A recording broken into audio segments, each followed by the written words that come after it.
मनसे नेते बाळा नांदगावकर यांनी जागरण गोंधळात धरला ठेका। गौरी गणपती निमित्त बाळा नांदगावकर यांच्या घरी गोंधळाचं आयोजन।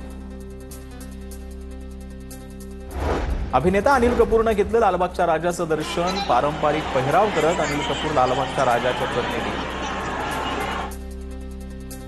बहिरींच्या महाराष्ट्र सांस्कृतिक मंडळातर्फे यंदाही गणेशोत्सव साजरा। मागील 42 वर्षांपासून बहिरींमध्ये केली जाते गणपतीची प्रतिष्ठापना।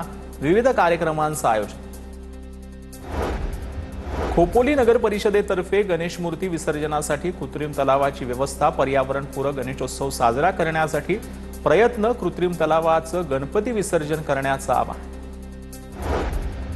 डोंबिवलीतील संजय करंडे यांच्या परिवारानं साकारला आकर्षक देखावा। सजावटीमध्ये मराठीचं सांस्कृतिक वैभव दाखवण्याचा प्रयत्न। नालासोपाऱ्याच्या संकेश्वर नगरातील हरियाणा कुटुंबियांचा घरी गणपती बाप्पा विराजमान। जेजुरी गडाचं थीमनं वेधलं भाविकांचं लक्ष।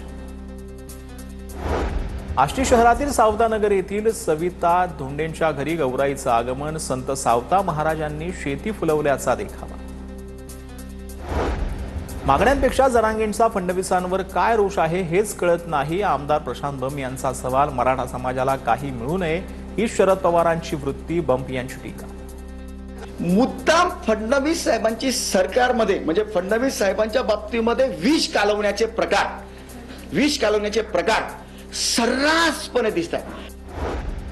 चिपळूण गुहागर मार्गावर मंत्री नितेश राणेंची अपघातग्रस्ताला मदत। आपला ताफा थांबवत रुग्णवाहिका उपलब्ध करत मदत केली। जखमीवरती उपचार सुरू। सिल्लोडमध्ये किरीट सोमय्या यांना दाखवले काळे झेंडे। सोमय्या यांच्या ताफ्याला अडवण्याचा प्रयत्न। पोलिसांनी आंदोलकांना धरपकड करत ताब्यात घेतलं। बनावट जन्म प्रमाणपत्र। बांगलादेशी घुसखोरीचे सोमय्यांचे आरोप। माजी पोलीस निरीक्षक सुनील नागरगोंजे यांची आत्महत्या। अंबेजोगाई शहरातील राहत असलेल्या भाड्याच्या घरातच संपवलं जीवन। आत्महत्येमागचं कारण अद्यापही अस्पष्ट।